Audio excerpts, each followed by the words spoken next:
There's that half-serious pseudo-joke line, the one, "We live in a society." Well, I would agree with that. We live in a society. It's rather obvious, is it not? But the more pertinent question to pose is, what kind of society do we live in? And I'm sure every Tom, Dick, and Harry out there has an answer to that question. Now, I'm not going to make any grand proclamations affecting the entire macro scale of humanity here, but I did want to take the time to talk about and maybe analyze one aspect of society that is being presented to us by means of Hollywood or multimedia or the mainstream, or however you want to put it.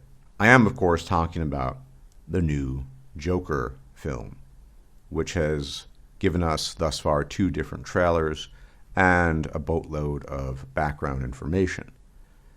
What they've done in this film is essentially reinvent the Joker, giving him a different backstory, changing how he became what we know as Batman's arch enemy and the epitome of the implacable villain in Gotham City.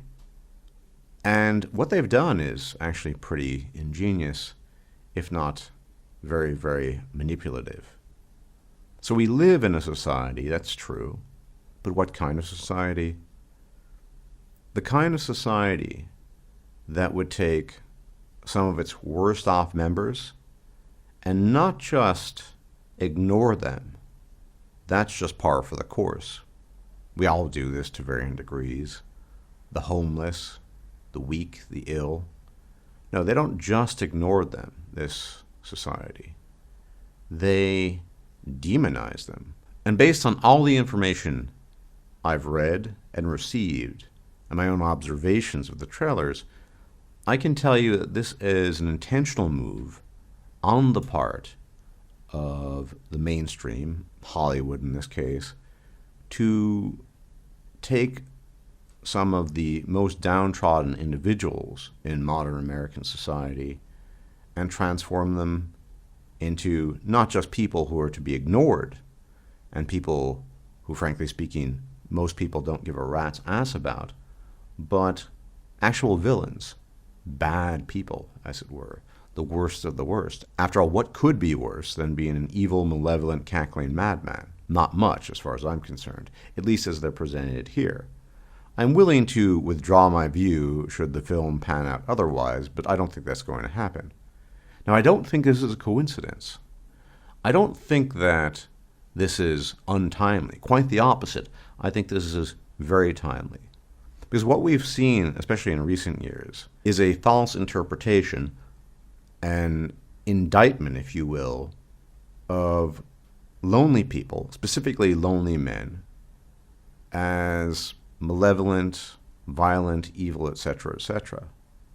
And what this film does, in a nutshell, is it takes this archetype, this unfortunate archetype that's becoming all too prevalent, all too common in our society, a lonely man who's not terribly successful, he's middle-aged, he lives with his mother, he has no real social contacts, his girlfriend ostensibly breaks up with him, etc., etc. And rather than giving into despair, he goes mad and he becomes violent.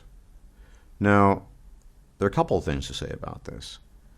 Obviously, they're in part basing this on some of the events that have occurred in recent years regarding so-called you-know-whats, among whom very few individuals have engaged in malicious behavior that resulted in the loss of human life. And they're taking this really small sample size and extrapolated from that and projected onto everybody in that category. Basically, lonely men, men who are invisible to society, and many, many men are. This has always been the great paradox of being a man, and it's a paradox that is almost never recognized in society. It is the paradox of either being too visible or invisible. In the case of the few men that are too visible, well, we have a guy like Donald Trump. Everyone talks about Donald Trump. Those who love him, those who hate him, it doesn't really matter. He's the president of the United States. But the same could apply to many, many different men. Elon Musk, Jeff Bezos, etc., etc. But these men are a tiny minority. a fraction of a minority of men. Most men are somewhere in between, but indeed ever greater numbers of invisible men exist out there. The homeless, but not just the homeless. Men who scrape by, they get by somehow, but are not acknowledged by anyone but themselves. Living in social isolation, not being able to connect with people, etc., etc. And these people are normally just ignored, or at least historically they had just been ignored. Perhaps they were frowned upon or looked down upon. But in the current year, we now have an active attempt to not just ignore them, as had hitherto been the case, but to vilify them and demonize them, something that is largely unprecedented. Sure, people historically have not liked outcasts, but the way they're going about this is, in my view, the absolute worst way possible. Now, I do realize this is quote-unquote entertainment, it's fiction. But you can take examples of the case presented in this film. And by the way, the Joker is played by a very skinny and middle-aged looking Joaquin Phoenix. And this guy lives with his mother, who appears to become terminally ill at some point in time. He's of middling success. He's not socially approachable or successful. He's awkward, etc., etc. This can also be found in reality, and it's not that uncommon. And what this film does is, rather than presenting a typical case, and the typical case here of men who are outcasts, put out to the street, or just ignored and largely invisible, is that they give in to despair. Sometimes they'll turn to chemicals. Sometimes they will turn their own hands against themselves. But it's very, very rare, indeed, to get the type of behavior, and I do realize it's a film based on a comic book, however, loosely these days. Very, very rare indeed for that to happen. For a guy simply to snap and then engage in some of the most ignominious activities one could conceive of. And if I were to say that's contrived, that would be an understatement. So, what do we see on display here?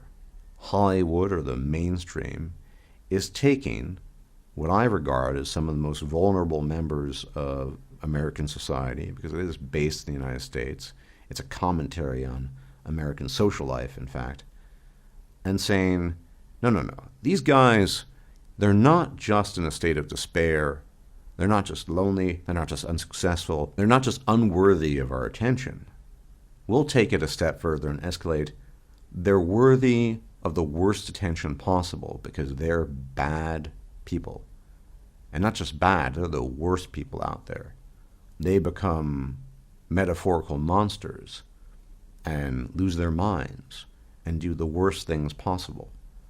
And we all know how certain people operate and how they just absorb things without reflection. That is what is likely to happen with this film. To my view, it's not just a film about a different type of Joker who loses his mind in a different way. It's a characterization and a presentation of a situation that is all too common that many men face these days. And the film and the way they put things across, this just makes things that much worse. Now, it goes without saying that I could never expect Hollywood to offer clemency or a nuanced perspective on things. That's not entertaining. After all, the guy who's essentially a loser and snaps and blows the world up is a much more entertaining story than the guy who gives in to despair and decides to part ways from existence itself. That's not interesting. That's not funny. It's not exciting. This is much more glamorous. So, glamorous aside, and I can see that Hollywood needs to be glamorous to be Hollywood. After all, it is what it is. The film is a commentary on where we are these days. It's your friendly neighborhood Joker, so to speak. The guy who couldn't cut it, who couldn't hack it. And because of that, he goes on a rampage. That is the message they're trying to put across. I wouldn't be too surprised if there were further social media type reverberations that emanate from this film as a reflection or indeed an homage to certain individuals out there who have committed crimes, but also the general state of affairs for men, increasingly young men, but he's middle-aged there, all sorts of men who are, frankly speaking, marginalized, not acknowledged, etc., etc. I'm not saying that we can do anything about this, but it's always important to point these things out. And we see major shifts in the media. This, again, is not a coincidence.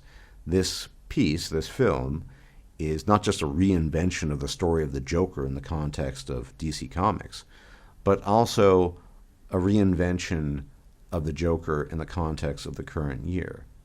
And as I had recently discussed with Wojak and have discussed quite frequently, social isolation is on the rise. Depression, despair has been on the rise for decades. And, of course, Hollywood is right there to profiteer off of that phenomenon, because what else would Hollywood do? But let's not be deceived by this. This isn't just an entertaining film. This is a commentary on certain types of men who, generally speaking, have nobody in life other than themselves.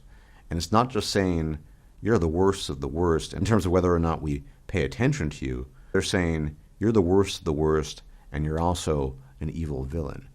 And that is absolutely not a message that these types of men need to hear.